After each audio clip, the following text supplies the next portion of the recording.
Everybody remembers the tree, the hair, the branches, the body hanging in the middle of the forest like history itself pressed pause at the worst possible moment. But Absalom was already falling long before that, long before the battle, long before David fled Jerusalem, long before soldiers filled the woods while a kingdom quietly tore itself apart. Because this story did not begin with war, it began with admiration. Absalom looked exactly like the kind of person people naturally trusted. Charismatic, confident, beautiful enough for the Bible to stop the narrative and basically say, yes, this man looked incredibly impressive, which, historically speaking, is usually the beginning of a problem.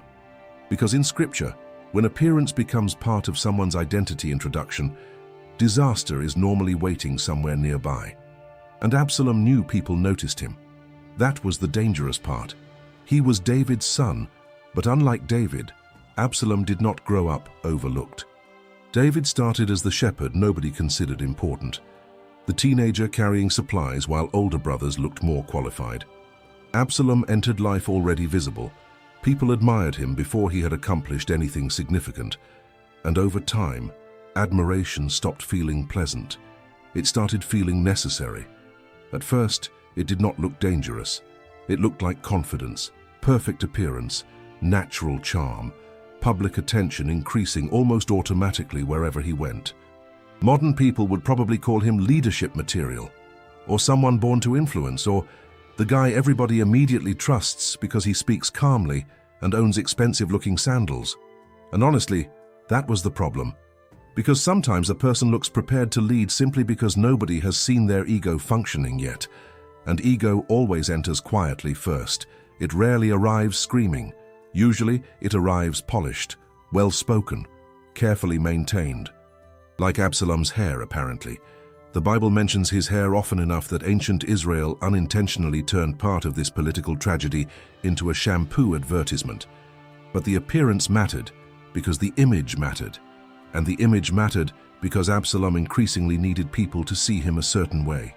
Important, admired, desired, powerful, not just respected, seen. And this is where ambition stops looking innocent, because ambition itself was never the issue. David had ambition too. Joseph had ambition. Practically every successful leader in history had ambition at some point. The problem begins when admiration replaces self-awareness, and that transition is usually invisible at first. That is what makes charisma dangerous. It can hide internal instability for years while everybody keeps applauding the performance, because people rarely interrupt someone who looks successful while they are still rising. They wait until the collapse becomes obvious. But by then the fall has often been happening internally for a very long time, and Absalom was already falling. The forest just had not appeared yet, because the next stage would not begin with swords. It would begin with image building.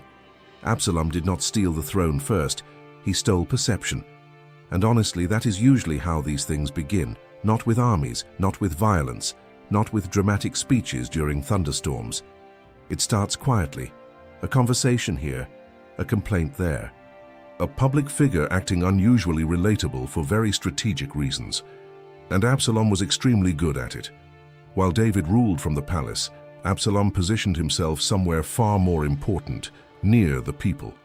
Every morning he stood near the city gates where legal disputes were discussed, which in ancient Israel was basically a combination of courthouse, public forum, customer service center, and political frustration simulator. People arrived with problems, land disputes, arguments, complaints. And Absalom listened. That alone already made him dangerous, because listening is powerful, especially when leadership feels distant.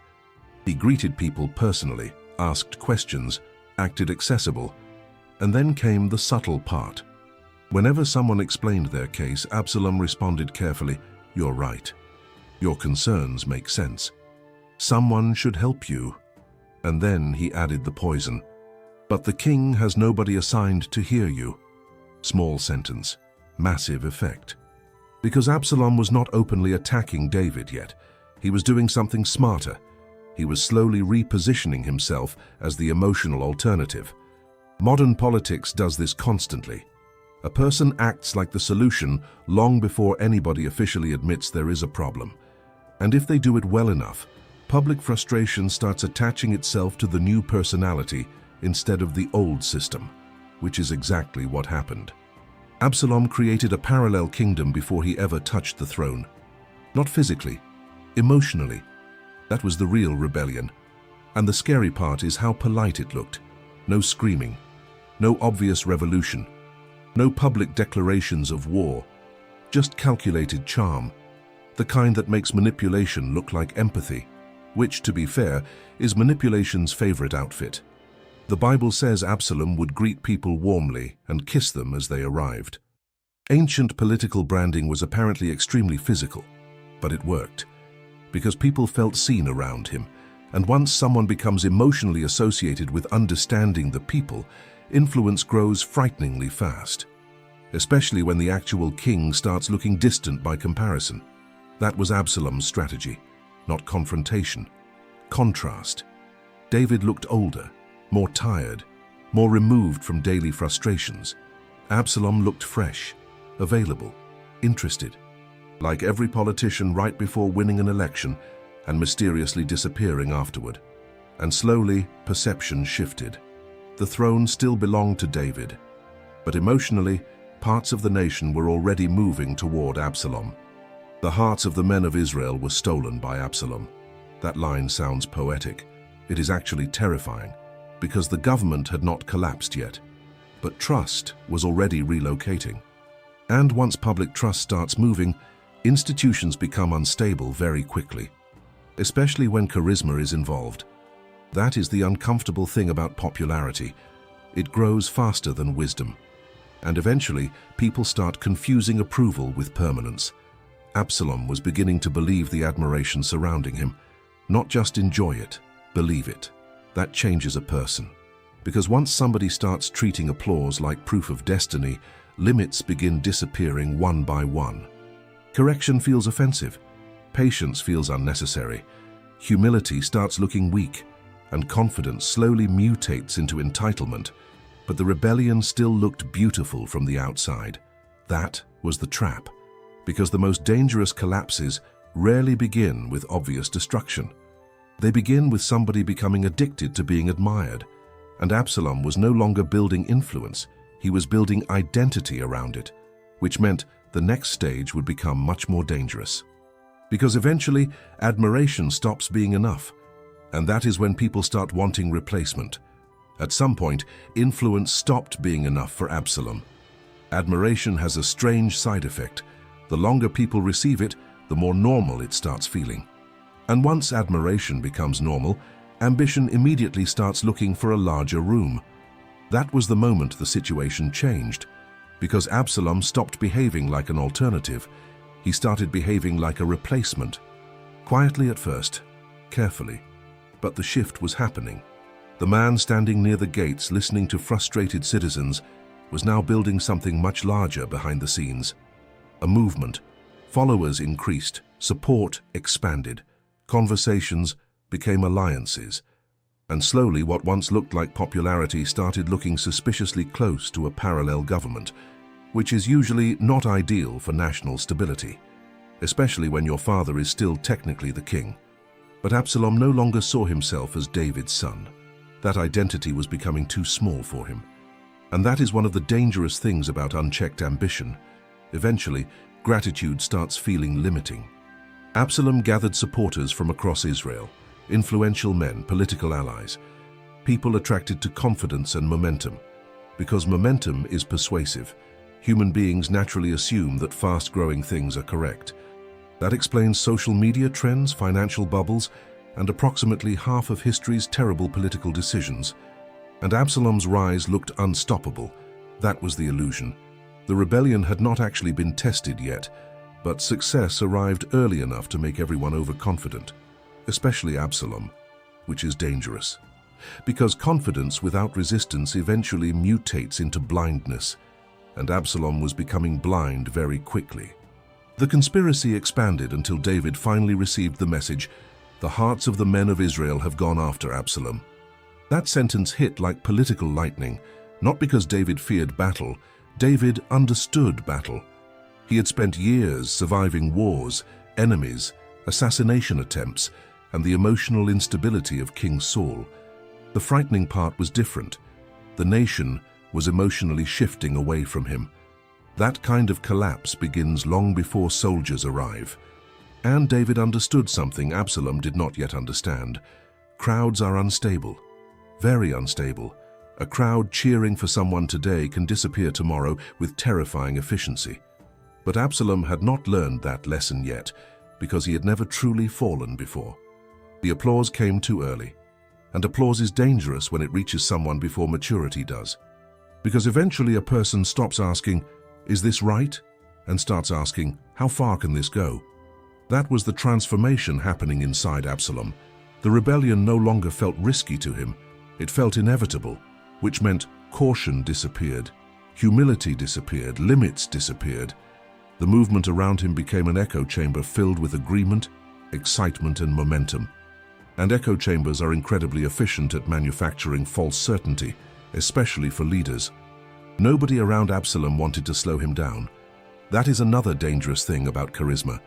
People often confuse being inspiring with being correct. And once enough people repeat the same confidence back to a leader, the leader eventually starts treating admiration like proof of destiny.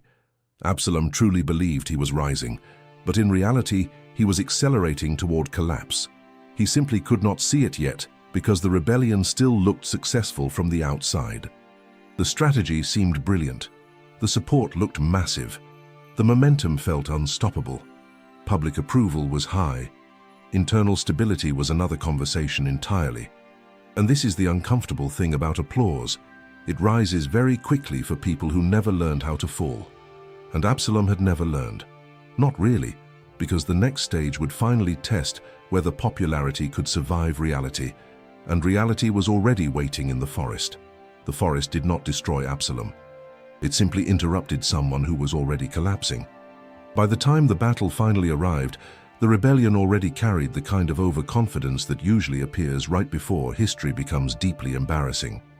Absalom's forces marched into conflict, believing momentum alone could secure victory, which is a surprisingly common human mistake.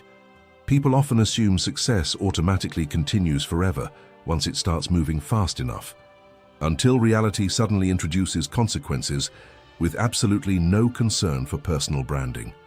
And reality was approaching quickly. David's men were experienced, battle-tested, disciplined. Absalom's movement had energy. Those are not always the same thing. The fighting spread into the forest of Ephraim, where confusion, terrain, and chaos started swallowing soldiers faster than swords did. The Bible even says the forest consumed more people than the battle itself, which sounds less like military strategy and more like nature personally deciding it had seen enough. And somewhere inside that chaos, Absalom fled. The rebellion that once looked unstoppable was now running through trees trying not to die. Momentum suddenly felt much less inspirational. Absalom rode beneath the thick branches of a large oak tree while escaping on his mule. And then came the moment everybody remembers. His hair caught in the branches. The same hair that had become part of his image, part of his identity, part of the carefully maintained appearance people admired for years, suddenly became a trap. And honestly, the symbolism almost feels aggressive, because the characteristic feeding his image became the thing suspending him between life and death in the middle of a forest. Absalom hung there helplessly while the mule kept running beneath him, which is probably one of the worst ways imaginable to discover your political movement is collapsing. 1 second, future king. Next second, accidental forest decoration. History can be very efficient sometimes, and the important part is this: the tree did not create the fall, the tree revealed it. Because Absalom's collapse had started years earlier inside his character, long before it reached his circumstances. That is how most personal disasters work. The visible moment usually arrives last. People see the public collapse, the scandal, the breakdown, the humiliation. But internally, the deterioration often began long before anyone noticed. And Absalom had been deteriorating for a very long time. The rebellion, the entitlement, the obsession with admiration. the growing inability to separate identity from public approval. All of it had been building quietly underneath the image, until eventually the image itself became the trap, which is the terrifying thing about pride. It climbs very quickly and gets tangled even faster. Absalom once believed admiration meant stability. Now he hung powerless in silence while the rebellion around him disintegrated. No speeches, no cheering crowds, no political momentum. Just a man suspended alone in a forest while reality finally caught up with him. And the irony was impossible to ignore. He wanted the throne of a king, but never developed the internal structure required to carry one. That was the real tragedy. Not the branches, not even the battle. The tragedy was becoming so consumed by image that he stopped recognizing his own instability while everyone else kept applauding it. And eventually, Joab arrived. Because history rarely leaves collapsing ambition unfinished, and the silence waiting after the fall would become heavier than the rebellion itself. Absalom did not lose at the tree. He lost much earlier than that, long before the forest, long before the rebellion. Long before David fled Jerusalem while an entire nation panicked behind him. The tree was simply the moment everything internal finally became visible, because Absalom's story was never really about hair or politics or military failure or even rebellion itself. It was about identity slowly attaching itself to admiration until nothing stable remained underneath it. That was the real collapse. And the frightening part is how successful it looked for a while. That is usually how these stories work. From the outside, everything appears impressive right before it begins falling apart. The charisma, the confidence, the momentum, the public approval. It all creates the illusion of stability. But approval and stability are not the same thing, not even close. Absalom spent years building influence, then popularity, then emotional control over public perception, and eventually he started believing the admiration surrounding him meant he was untouchable. That was the fatal mistake, because applause is not structure, crowds are not foundations, and charisma cannot carry the emotional weight that wisdom was supposed to hold.